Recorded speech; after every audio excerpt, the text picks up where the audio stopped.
Welcome to the 4W Women and Wellbeing Forum at the University of Wisconsin Madison. We are a change-making platform to bring people together on pressing issues on gender and well-being, and also cultivate community and leadership among scholars and students. Please welcome our Fall Forum 2024 speakers. Dr. Jennifer Gaddis is an Associate Professor of Civil Society and Community Studies at the University of Wisconsin Madison.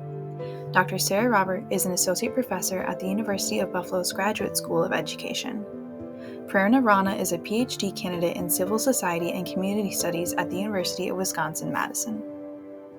Just start off by saying I had no idea today was World Food Day until actually Haley Madden invited me to lunch at Slow Food Cafe. They were doing a special event in celebration of World Food Day, but today is in fact World Food Day, so perfect profit, perfect theme for today. And it's also National Farm to School Month here in the United States. So there's a lot of celebration all over the world and here locally as well at this time of the year when a lot of people are harvesting food, coming together, eating food, creating new memories, and creating culture and caring for one another in communities. So one thing that I thought was interesting that I saw this morning in a post about today being World Food Day is that 70% of publicly managed food systems around the world are actually school food programs. So when we think about how public food systems work, basically this idea of governments actually providing funding to care collectively for the food needs of their population, most of the time that's actually taking place in schools. So I know we have a farm to school specialist here. It is in fact a very important sector when we're thinking about how to really change what our food systems look like locally and globally. So to do that, but to do that, to really engage with the stories that drive the change that we have tried to highlight in our book, we need to ask different questions. The question that we have been asking for the last 4 years together, and with the help of contributors like Prerna, is who feeds whom, what, how, when, and for what purpose. And from this emerges a very different story about, like the stories we've heard today, about what is actually happening in and around cafeterias in schools around the world, as well as all of the other stakeholders that contribute to that experience in the cafeteria. So Sarah and I and Prerna and a whole slew of other people from around the global north and global south came together over the last few years to put together this volume, Transforming School Food Politics Around the World, because we see a lot of potential in what school food programs can do and in most places currently are not doing. So part of the kind of reason behind this book is that we think that there's a lot that different countries and different people can learn from each other, from hearing different stories and different approaches to change. But across all of these different places, we think that there's some central things that we really need to be thinking about and prioritizing when we're thinking about what public food systems look like. So in particular, care, justice, and sustainability. So we're going to talk more specifically, because this is 4W audience, about what this means in relation to gender in particular, and also the UN Sustainable Development Goals. So I just wanted to flag really quickly before we move on that we had so many people, including Prerna, who I approached because India actually has the largest preschool meal program in the entire world. And so it's really important, I think, to have representation from a wide variety of countries in a volume like this, but also to be thinking about countries that have really guaranteed access to school meals for children, and to question, well, where did that actually come from? So for example, we have several chapters from Brazil where it's actually in the Constitution that children have a right to food. But that's not something that just appeared out of thin air. So part of what we're trying to do in this book is to sort of challenge people to think about how these systems came into being, so that we open up a little bit more space and possibility for thinking about what kind of transformations can occur in other places at this point in time. So Prerna very, very kindly decided that she would work on this book with us and wrote a really wonderful chapter that she'll tell you about in a little bit later, I think probably about halfway through our presentation today. But I just wanted to flag that we had people across a whole range of positionalities. So people who would be considered more traditional scholars, also practitioners who were involved in free school meals for all movements. In the United States, for example, we had people who led the successful coalition in California and Vermont write chapters about how they actually did that organizing work. Oh, and Canada. Canada just got the first, they actually did not have a school meal program until this past summer. And so the people who were involved in that coalition to get a new national school lunch program in Canada, they wrote a chapter for our book as well and really tried to highlight how, in particular, it's very important to be centering young people as competent social actors and also be taking into account the First Nations in Canada and what it means to actually have culturally representative and relevant foods in schools. So we had even a high schooler actually from Philadelphia Public Schools who wrote a chapter about some of the work that she and other classmates were doing to create what they call healthy deliciousness. So this idea that food should be both good for you and good to you in terms of the act of consumption. So we really wanted to, in this book, not only sort of shed light on the importance of school meals around the world, but to really center some of the voices of people who don't often get heard in conversations about school food policy and programming. Is there anything else you want to add to that? Okay. So one of the things that I think I have brought specifically to the study of school food that I feel very strongly about is this idea that we situate school food within this broader conversation about what care infrastructure looks like. So a lot of times when people think about school food, they'll think about education, and they'll think about food systems and the potential for us to be doing things differently in our food systems through school food. But I think it's, for me, a little bit more even of a fundamental step to recognize that a big part of what food and public food programs do in the first place is meet the real and concrete care and needs of individual children and communities. So there's a definition from a few feminist scholars that I really like that says care is a species activity that includes everything we do to maintain, continue, and repair our world so we may live in it as well as possible. And the reason I like that is because it doesn't just communicate this direct care relationship between individuals, but also this idea that care is something that we extend to the environment through our actions. And in particular, I think in school meal programs, through our economic decision making about how we value school meals, how we finance them, and how we actually make certain kinds of regulations or policies around how ingredients are to be sourced and from whom, and how those people should be compensated, and what sort of environmental practices should be used. So because school meal programs are so widespread across the world, they're actually one of the most widespread forms of communal care, so sort of centrally coordinated care where people sort of take it out of the private household and think, how can we actually provide for one another in more collective ways and in ways that build community and conviviality. But I think it's also a space where there's a lot of conversations in the United States and around the world right now about what care economy looks like, and so how we actually transition from a more extractive economy to one that is centered around care. And doing so, I think really invokes a lot of these questions about what kind of institutions, people, and practices should be used to accomplish what sort of caring needs. So should care be something that's only the responsibility of individuals, so it's a privatized thing in the household, or do we have a public responsibility to one another to ensure that everyone should be in a position to live well? So I'm going to pass this over to Sarah for the next part. To add on to that. So Jen's already touched on care, but when we think about care, we often either, we're not thinking concretely about who's actually performing the care, who's receiving the care, what do we care about, and how do the recipients also, how are the recipients of that care, or those engaged in care work, actually cared for themselves. And so we know that women and girls are disproportionately impacted by care work and the value that's attached to that around the world. But we also know that the people who are doing the work in our school lunches around the world we know that school lunches are creating many jobs for those women and are not necessarily being paid, or they're being paid at very low rates. and potentially not being paid or in full-time jobs and all that that implies. But we do know that they do multiple types of care work when they're in our schools or near our schools and involved in care in school food.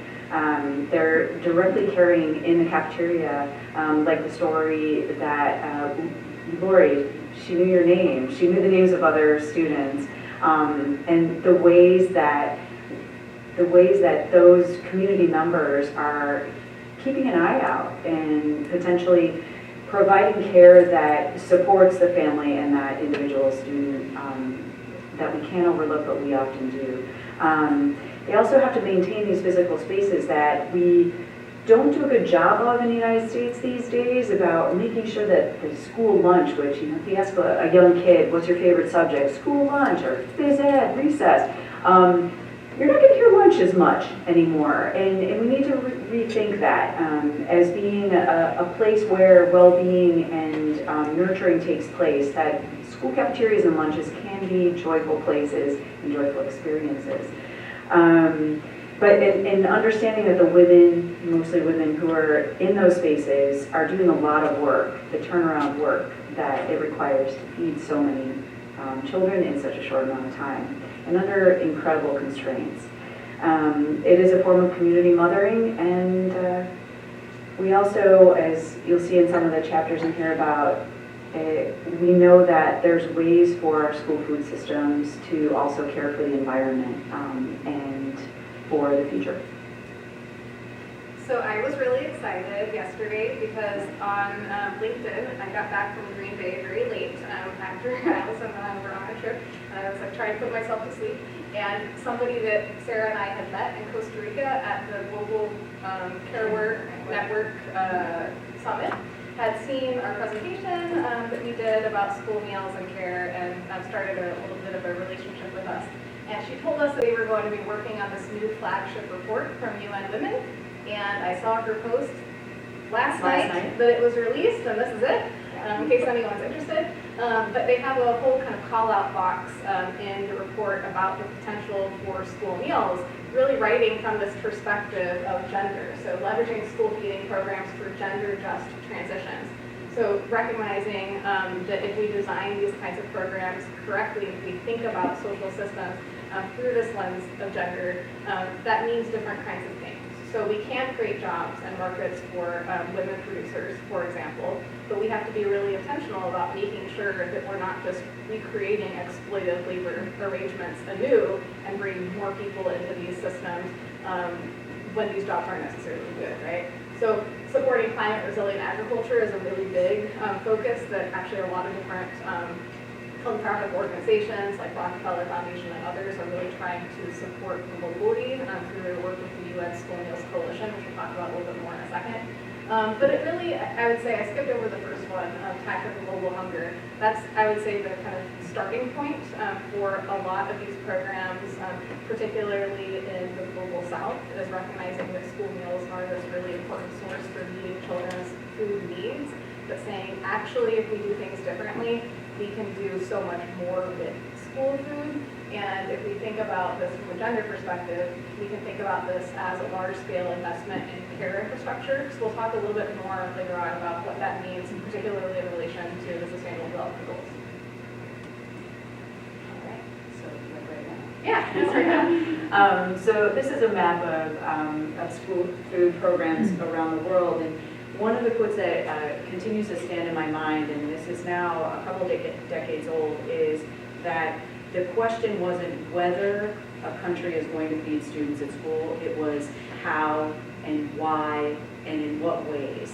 And so, as you can see, we've moved beyond a question of should we do it to how are we going to do it, and how are we going to build systems that can do so much more than just providing nutritious meal or food items for students during the school day.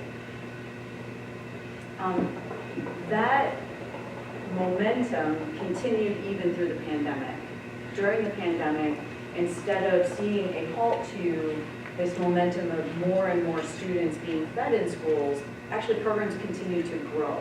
And also, there was a momentum in coming together to share practices around school meals.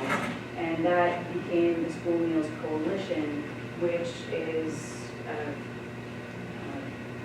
coming together, yeah. There's over 100 member countries and a lot of partners across the private and public sector that are really trying to do this deep kind of data gathering work about what's happening around the world with school meal programs and what the potential is for really transforming school meal programs.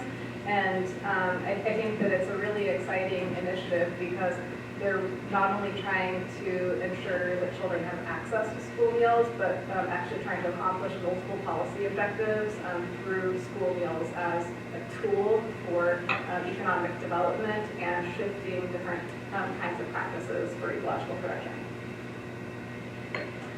And a lot of that is also driven by the Sustainable Development Goals, or at least these goals have given different policymakers, organizations around the world something to look at and think about in what ways can we tackle these globally known development goals and do so around school meals. So if you just take a quick look at the Sustainable Development Goals, you might just think that there are these 6 different items that we could address if we do address through school food programs. However, that's right. But we're asking the question with our book and with the work that we're doing, we go back to this question of who is actually feeding whom, what, how, when, and for what purpose, as a means to actually shift beyond those 6 Sustainable Development Goals and think broader about the potential for school meals to generate local economic development, to shift how the land is being used, to shift towards thinking about sustainability when we're feeding students in school, as well as all of those other SDGs that were already being addressed before we think about, or before we pose the question really, what else could we do with school food programs? So we're already halfway through our time, so I think we're going to fly a little bit through some slides. But we just wanted to say that in the book, which I have one physical copy of if people are interested in taking a look at it, but it's also open access. It's free on the Mikey Press's website. We're really trying to argue for a transformative school food politics, which we think is an inherently feminist politics of food education, precisely because of how we're centering care as being so fundamental to what these programs actually look like and what they're designed to achieve. We think that it really requires an inclusive policy-making process that draws from the lived experience of people who are most impacted by these actual systems, but oftentimes excluded from formal policy-making around school food programs. So for us, what we really have to do in order to transform school food politics is to both welcome and equip diverse stakeholders as policy protagonists. So that's the term that Sarah will talk about a little bit more in just a second. But I wanted to also flag that we really view this transformation of school food politics as a distributed transnational movement where different countries are learning from each other, but there's a ton of contextualization that's happening at local levels as well in these programs. So how do we get from here to there? So that transnational sharing actually begins with the whole concept of policy protagonism. My dissertation, my specialty is actually Latin American education policy and gender. And when I went to Argentina to study with teachers about this new neoliberal national reform that the country was doing, the teachers were like, just come and see how we work. And as often happens when you're doing ethnographic work, you learn that the question you came out into the field to answer really isn't what is most meaningful to the stakeholders on the ground. So I followed them out into the field to learn their work, which involved them teaching me about how they were involving themselves collectively in changing how school food worked in their school, but also many other things that their schools desperately needed so that they could be the history teachers that they wanted to be for their students. And it begins at the policy process, or this policy protagonism that they taught me about and that I've distilled into these 4 pieces was that first and foremost, they decide what the policy problem is that public policy is supposed to address. It's not going to be answered by a policymaker who comes out. I actually got in great conversations with health officials who were like, no, the problem isn't hunger, it's malnutrition. We brought different stakeholders together to actually redefine the policy problem that the National School Food Program should be answering. In the book, it's South Korea that is the example that's really defining policy problems in a different way to address how they're connecting rural to urban markets and feeding children at school. The second step is that they identify and seek where the power and the resources are, and they go after them. But they do so in the third step, which is they're using the social categories that they identify with and that they embody in the setting, in the context where they are. So that in the context of the Peruvian Amazon, it's the indigenous mothers who are tasked with feeding the food, creating meals for their community from food staples sent by a colonial power, from a colonial state, but doing so in ways that often usurp the menu that was given to them in order to uplift the values of their community and the vision for the future that they want for their children. And lastly, it's about demanding seats at the policymaking table, not just for one hero, but it's about being there collectively, so that message from the community is the message that changes the policy for all. Yeah, and I think in the interest of time, we'll just show these as quick pictures. So that's a picture from Brazil, Yep. And that's a picture from the Peruvian Amazon, and this is a picture of some of the work that was happening in Canada. And I'll just flag one quick thing about Canada that we haven't mentioned yet, and that's the role of teachers and teachers' unions. So this particular chapter was actually written by the Social Justice Union from British Columbia about the role that teachers can play in really trying to organize and advocate for different types of school food programs that better meet the needs of students and families and communities. And acknowledging that there are so many other stakeholders that actually have answers about how we can improve and change our school food, one of which is teachers, and they're often not being asked about the role that food and hunger and all the other things that, the commensality that school food programs can address. So we're thrilled because we actually have one of the chapter authors real live and in person with us today. So you all will get to hear directly from her about one of the chapters from the book. So Prerna, take it away. Thank you. I'll be talking about India's school lunch program, which is informally called the Midday Meal Scheme, or MDMS.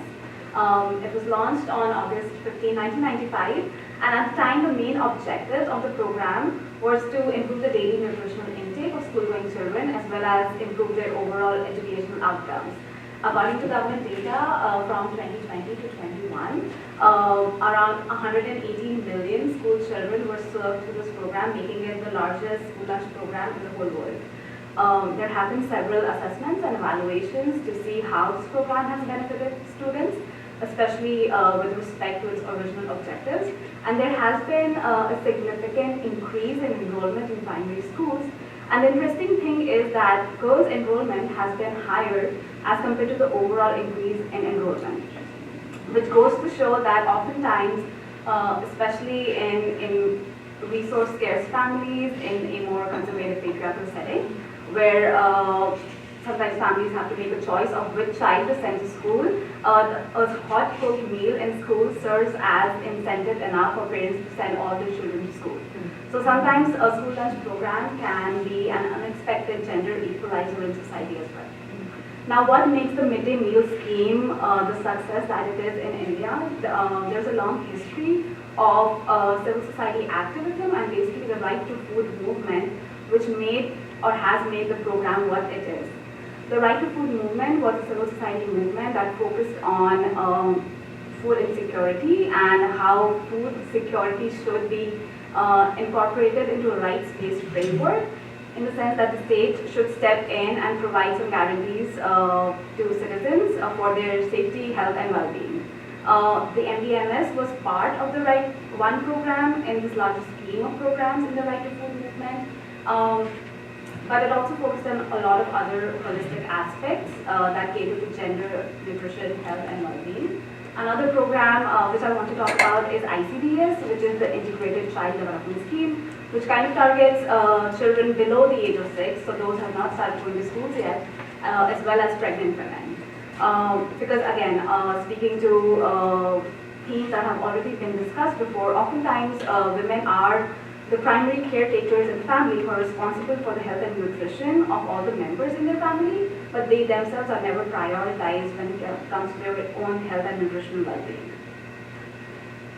This is one of the flyers or pamphlets that was created by the Right to Food movement, because one of their strategies was also to spread community awareness around various policies and legislations.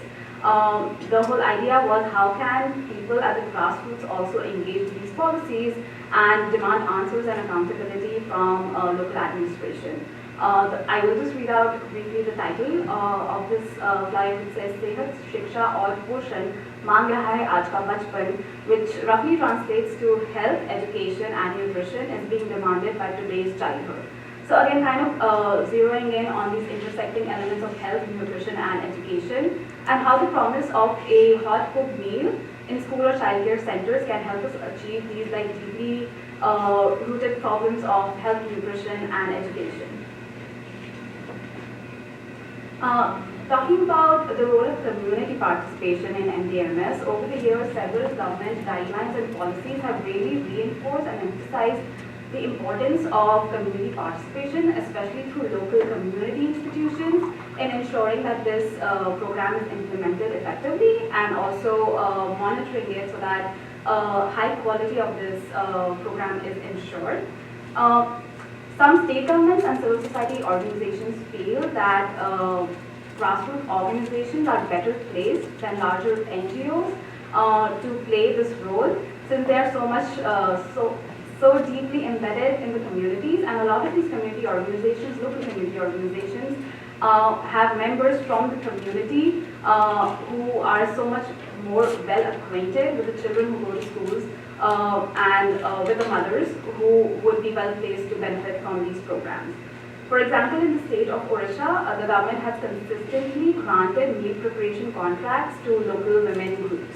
In 2019, the Odisha government approved guidelines for management of schemes in schools by women's self-help groups.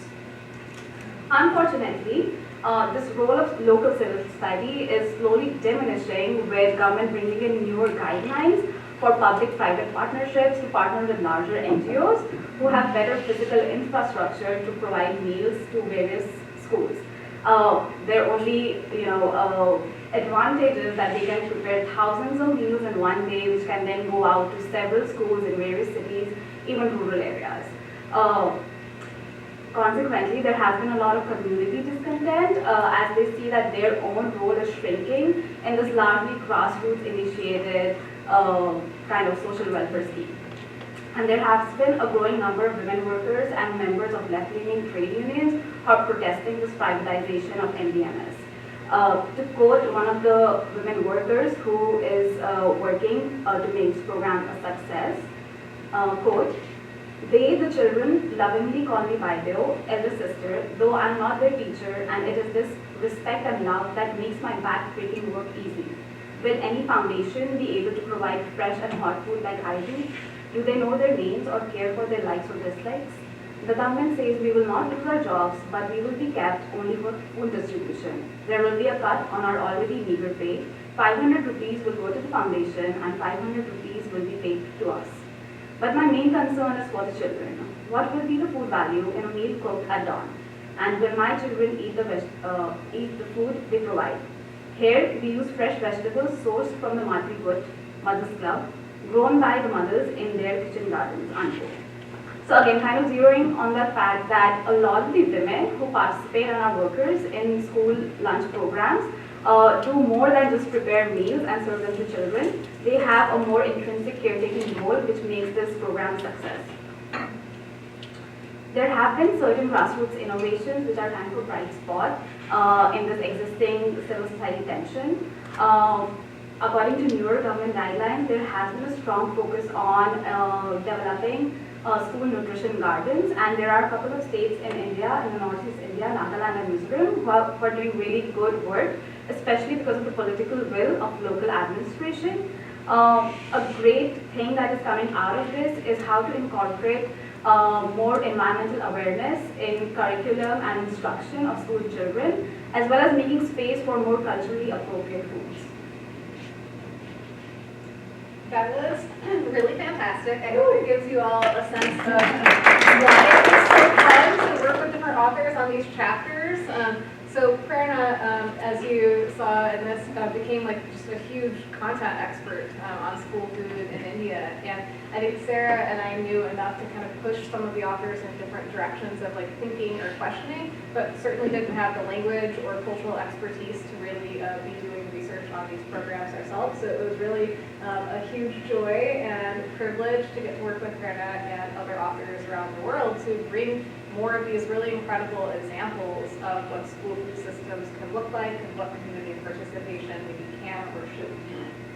So I wanted to just end by bringing us back to the US. Our friends at 4W told us that they always like to kind of go global and local and kind of keep zooming in and out.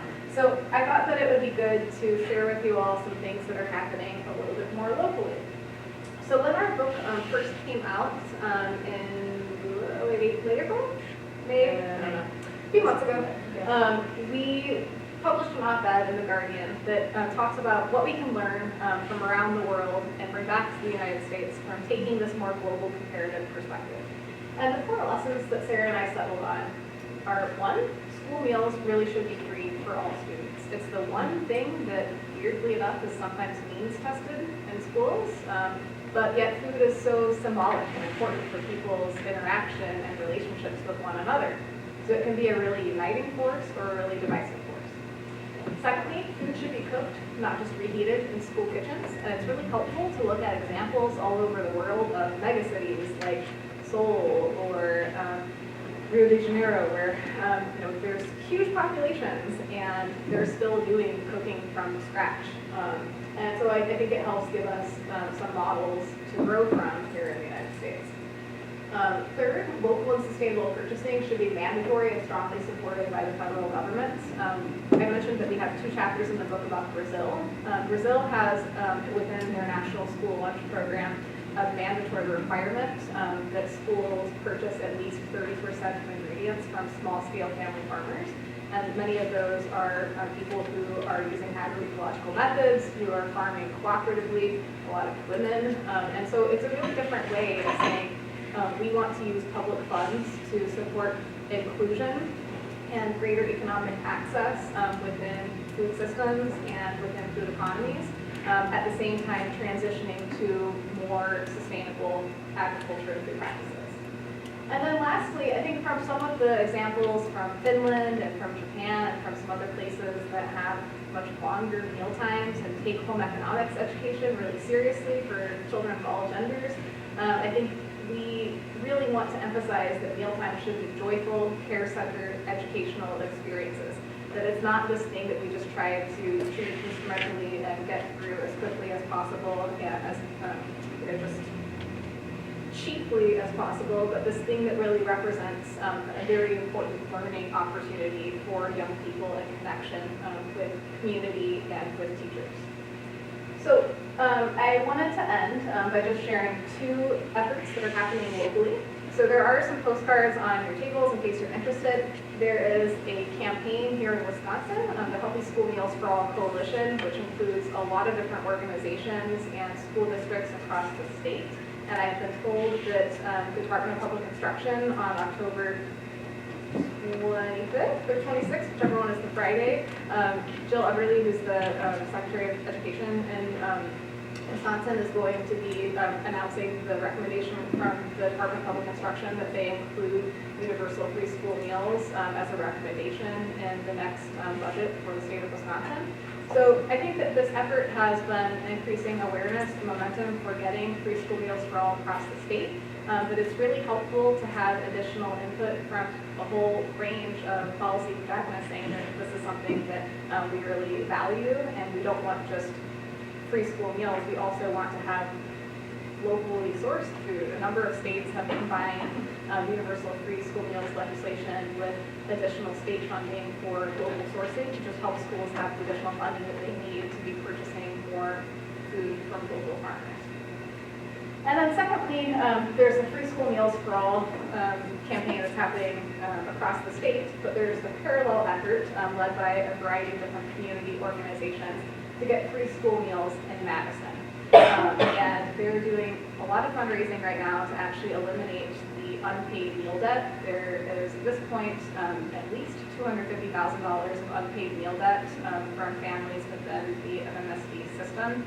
And that money basically just comes out of the food service budget at some point. So they have to either take that money out of what they would otherwise be spending on workers' wages or on higher quality ingredients to balance their budget. So there's this mutual aid campaign going on currently, as well as a campaign to really try to encourage the school board to include funds from the November 2024 referendum that's covering a lot of operational and capital expenses for the district, to say, okay, you might be spending millions of dollars on all these other areas, but it might not really be worth it so much if kids are hungry and disruptive in class. So they're trying to make this piece about meeting the basic needs of students and ensuring that they feel cared for and respected in the school environment as central to all the other kind of funding priorities that the district may see within this budget. So if anyone's interested, those are two local efforts that I think are examples of what this kind of policy protagonism and transformative school politics that centers justice and care can look like. And I think with that, we're going to end with a connection to the 4W well-being model.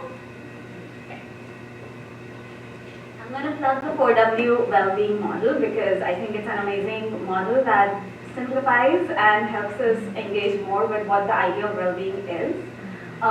So this is also alternatively known as the DAISY model, and it identifies 11 dimensions that contribute to the idea of well-being, because we have used the phrase well-being a lot, and I think we use the general phrase well-being a lot in SOHI, but what does well-being mean really, and how can we look at various aspects and various dimensions that can contribute to our well-being. So these are 11 dimensions of well-being categorized in the 4 categories of lifelong health, human connection, thriving, freedom, and safety, which can better help us understand if any work that we are doing, how is it enhancing any individual's well-being, right from thinking about freedom from harm, caring for the earth, are we fulfilling a person's basic needs?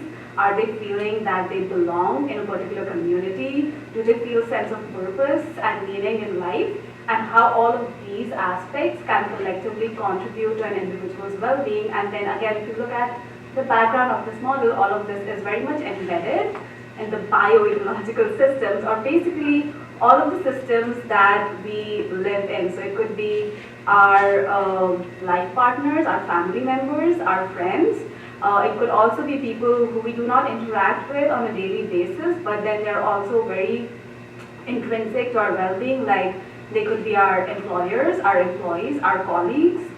They could also be not individuals, but larger systems, like the school where we are going, the school policies, or the policies of the local government, or how are we being adequately supported by all these systems, locally, nationally, or even internationally, and basically just trying to understand if we are actually making some kind of transformative change on all these various dimensions of a human's well-being.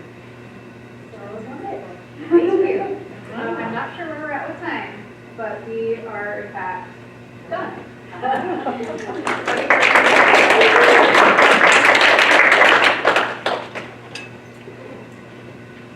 I would like to invite members of the audience to make some comments from your own experience, if you have anything you want to share, or it's a great time to ask a question as well.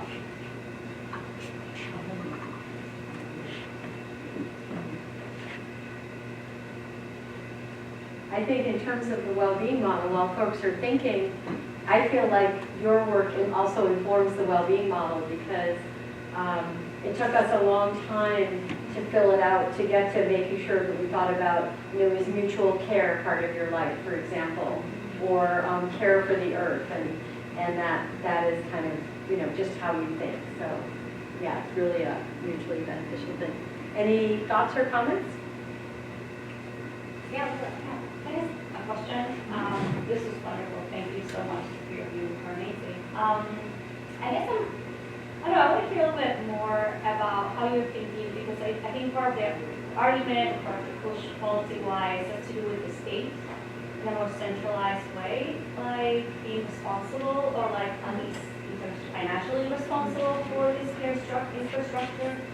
And how do you what's there's a lot of debates around that and around decentralized ways of managing that are better, right? And discussions around more like mutual aid networks that operate in a decentralized way, or that do not rely on state infrastructure so much. I don't know, maybe you wanted to share a bit more about thoughts behind that and why is it important to demand that the state takes that role? Thank you for that question. Can I start? Okay, so in the book, Sylvia Federici actually did the foreword, which was very exciting for us. She's a feminist theorist who is also a really interesting activist, who is one of the co-founders of the Leaders for Housework movement and has done a lot of work thinking about care. And I remember reading, when I was working on the Labor Month, one of her essays where she talks about the difference between the state organizing your meals and saying, here, Lola, here, versus a group of people coming together and deciding for themselves what their own priorities are and demanding of the state. So I think that in my experience looking at these different countries, I think that there are certain things that are really important to have in terms of national benchmarks, because there is a lot of inequality in terms of resources that might exist financially across different areas. But I think what makes certain programs work well is when there's kind of a basic floor for funding and for kind of minimum expectations that is really considerate, but that requires local participation and decision making around more of the kind of contextualized priorities. So that's something that I think we see in a number of these models, is that there is just a lot more participatory governance and decision making around the design of programs and around like what procurement looks like for food at the local level. But I think that why I am a pretty strong advocate for having these stronger national standards and also kind of financial mechanisms is that most of my expertise is really in the United States. I do a lot of work in the U.S. where farm-to-school programs are totally voluntary. There's a few states that provide additional funding to help schools source food locally, and of course the U.S. Department of Agriculture has a grant program that you can spend a lot of time and energy and technical expertise applying to, and you might get a little bit of money, but it's certainly not like an ongoing subsidy to help with purchasing different kind of food as we transition to different kinds of food systems, like what we might see in some other countries. So I think what I've seen in the United States is just a lot of heterogeneity in terms of how much certain schools are able to act and how much others are not. A huge difference in terms of different states. And if we look historically as well, there were huge discrepancies in children's access to school meals across the United States. Historically, it became really important to have national standards. And I think there are problems now with when we think about free and reduced meal eligibility. It's a national standard, but we know that the cost of living is actually a lot higher in some states or some cities versus others. So I think that there's some issues that we need to address right now in terms of just really making sure that things are thought about very critically from this perspective of, well, if we think it is actually the state's responsibility to feed children well in schools and to use these public dollars responsibly, what does that actually mean? What does that look like across these different scales? Yeah, I was thinking of some of the examples from abroad in Latin America. Argentina, they have a centralized program. Vendors are given the contracts. We know they don't work because you have a centralized model, but that model is being abused. It is corrupted. I will say, having said that, what we do know from Argentina, from the models that we've seen, is that when you have groups of stakeholders who are coming together to challenge even the centralized model or the decentralized model, you actually have the ideas emerge and the critical mass to actually change even the centralized model. So it doesn't speak necessarily to the question of like, well, you know, you're advocating for a state taking control, because there's problems with it as well. I guess that's what I want to say. On the other hand, we have the model of Brazil, which has this. We keep mentioning Brazil for good reason. Brazil has what's considered to be the model for transforming the whole food system using school food as a lever to do so. And it is the model that other Latin American nations, small, large, island, etc., Caribbean, are looking to translate to their context. Because it's really about how do we look abroad, distill what is working well for small scale farmers, for local food economies, for school food workers, and translate that to our setting. So there's something about that more centralized model that gives local communities a place to start to demand change. I would add on to that too, like using the example of Brazil, we have one chapter that features two farmers that were farming cooperatively together, and they really had to first know and understand the national law and then advocate for themselves at the local level to bring these local actors into compliance. So I think that a big part of what we are also talking about in the book is that people need to be in a position where they understand that they can and should play a role within these systems, because they're not static, and we can see, you know, that even like in the case of, I don't know, Prerna, if you want to talk about India at all, like some of the things, local including, you know, like some of the lawsuits and various things. Yeah. I feel like, and there has been like a broad like rights-based movement in India. So there is an official like Right to Food Act, as well as the Right to Education Act. There is also Right to Information Act. And a lot of times legislation is implemented at the centralized level, but it does take civil society activism to make sure that the policies that exist on paper are also implemented actually, because a lot of times it is very dependent on state administration and district administration and local administrations to really follow through. And that is where I feel like grassroots groups or civil society groups or activism plays a role to ensure that what has been promised by the government on paper is also being followed up and followed through, and is being done in a way that actually supports the well-being of people living in those communities. There's something about, like, I mean, we are walking a bit of a tightrope here, because we are trying to elevate and raise the value and visibility of the care infrastructure, but to do that, it does require that you do more care work, that you do the care work behind changing the policy making process, the public making process. And I can't emphasize enough that policy protagonism, the work of advocating that and demanding, whether it's Brazilian farmers, whether it's mothers groups, this is more care work. It's more labor that is being asked of civil society actors, of stakeholders at local levels. In a way, I've begun to talk about it. I'm a teacher educator. I prepare educators for our public school classrooms in the state of New York. And teachers need to know how to do policy. They need a policy education, but don't we all?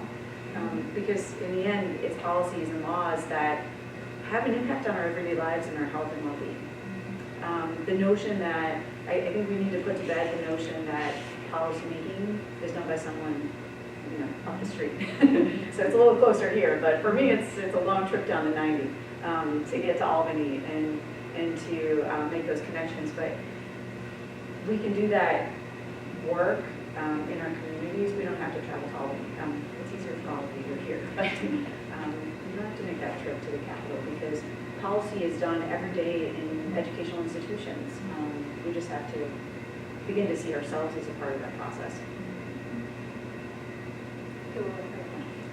Yeah, probably just to share some experience from the talk. And first of all, thank you so much. This was a very wonderful presentation. So I come from Malawi, and when you're doing the presentation, I reflect a little bit what was happening back home.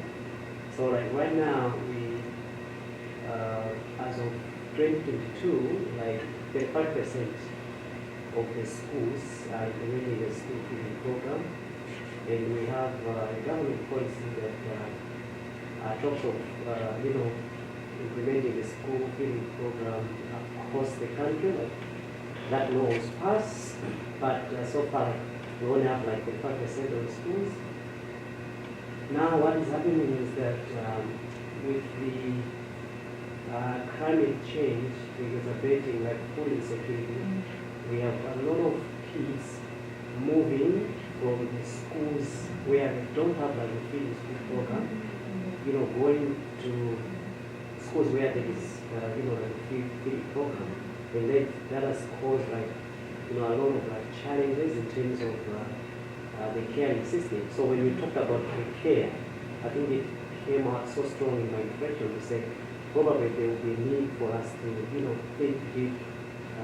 Because I know, like from experience, that it is mostly like the mothers who do like on volunteer basis, like they cook the meals, like it's mostly like porridge. And then the kids and the children are also asked to bring like firewood and all that, which of course also does like contribute like to deforestation and all those things. So I'm just reflecting to say maybe we could speak back to this conversation to say how do we make sure that we, as we're doing like a feeding program, we also take into account the labor that the women and the children share the burden towards this program. Thank you for sharing that. I think that's a really rich example. I think one of the things that we noticed, and mentioned in the conclusion of the book, is that we think that there's a lot of need for research on what the labor behind school meals looks like internationally. We do, in the introduction to the book, we can pass it around for anyone who's interested. We talk, I have like one copy, so we talk a little bit about how there's a couple data sources that look globally at school meals. So there is a survey that started, I think in 2020 was the first year that they issued this global survey. And the United Nations has been taking that survey data, some of their own data, and combining it together to have these reports called like State of School Feeding, like around the world or something like that. But it's really, really difficult to find any data on labor. There's like some anecdotes here and there, but it's not one of the things that they were really asking about in a lot of the surveys that they were sending to these governments or to like the other providers of school meals. So Sarah and I did have the opportunity to talk with the Global Child Nutrition Foundation that runs this survey and point out the fact that we really need to make sure that we're asking these questions about labor, particularly gendered labor that we know is often unpaid or very low wage, to make sure that as we do work to expand these school food programs, it's done in a way that is really creating more opportunity, both in terms of economic opportunity and time for girls and women. So I think it's a big data gap, but it's one that I've been encouraged to see UN Women and some other organizations that are like involved in some of these policy conversations recognizing as an area that needs increased attention. And it's not enough just to recognize it either, because it's just treated as invisible labor. The notion that there's this global survey of school feeding programs, and think back to those slides we had about the question of like, the question begins with who feeds who, and so the data is overlooked to answer that question.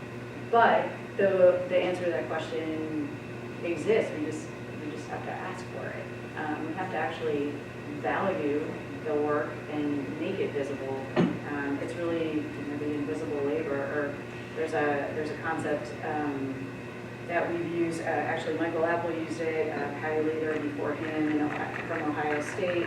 And I've used for my work to refer to how we overlook this work in school settings, in particular called the absent presence. So there's this absent presence of teachers doing work, and doing much more work than just teaching your students history or how to read. We need to track that down. We have to value it, and we have to go after it. So if you're looking for research parties. I think one thing that people will sometimes ask me is like which countries like have the best like labor arrangements for school food, and I feel like that is a very difficult question to answer. But I will say that even in some of the countries that I would say have the best school food programs, like South Korea and Japan are two examples that I would point to. There are issues with like increased flexibilization of labor and converting more employees from being basically public employees who would get pensions and other resources like associated with those jobs to being contract workers. And so I think when we kind of look at what's happening within the world of school food, there's a lot of kind of positive movement in some areas, like this recognition of climate, of environment, like some recognition of like just how school meals can do more than quote with just feeding children. But it always sort of seems to me like there's this question of, well, how much money is there for it, and where corners usually get cut is on the labor side of things. And I think part of that is because historically there have been so many people, oftentimes women, who are willing to supply free labor into the system. So I think that that is a big question to be addressed, and I think that that's kind of bringing us back to that point from the United Nations about this like triple dividend, what school meals could do, but that we have to really recognize and value these programs differently economically so that we can afford to compensate people for the role they're playing, feeding and educating children.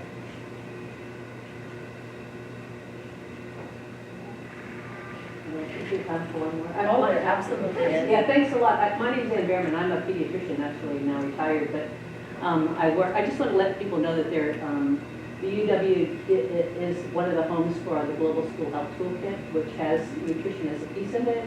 It sits on the Department of Pediatrics Division of Global Health's website. And is one of the progenitors of the Global School Health. Yeah, I did the nutrition part, and I'll say I'm certainly far from being an expert, but I've learned about it. And I have a comment. First is that I don't think that legislators in the U.S. understand how important school health is to many things, and health being one of them. And as in India, bringing girls into school, assuring the kids attend school. My question is, for the global schools systems that you've looked at, are they only for public schools? Because this is a big issue in India that, we've been funding here, students and faculty from UW have been funding a school health, school lunch program at a school in Bhopal, India, that's for kids with disabilities. It feeds about 300 kids a day, maybe 48 weeks a year, for about $7,500 a year. Vegetarian meal. But that came out of a field trip, just like many things happen at UW. But I found that that's a school that's not a public school, because India doesn't have the funds to fund schools for kids with disabilities. So I wonder, in Brazil and in South Korea, are they all schools? What about religious schools? Because this is a big issue, I think. I think it's a little bit variable from country to country, but I do think that you're more often to see coverage in public schools, in particular as programs are expanding. One thing that I've seen is that oftentimes there will be an expansion first to public schools and then maybe private, or first to primary schools and then secondary. That's another kind of common area. Dominican Republic popped into my mind. They prioritized public schools first, and maybe that's a good thing. Maybe it pulls students back into the public school system, and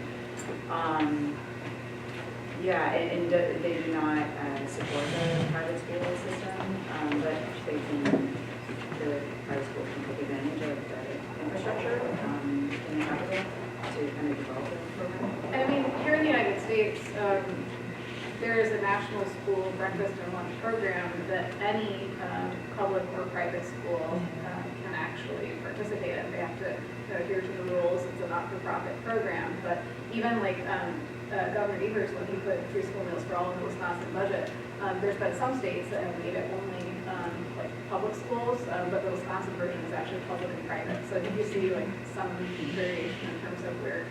But I understand your question too, because there are particular segments of the population that are not being served by the public school systems, and so my answer is I don't know. But what I do know is that oftentimes in countries there's a private school system and we have to pay, and because of that, there's particular populations that are served. So public schools are still kind of that last resort. As the teachers in schools that I've worked with for the last couple of decades say, like, we're the last bastion of the state that left that families can find. And so they come to school and we feed them and we educate them and we care for their families when they need help. So Well, thank schools you. do too much.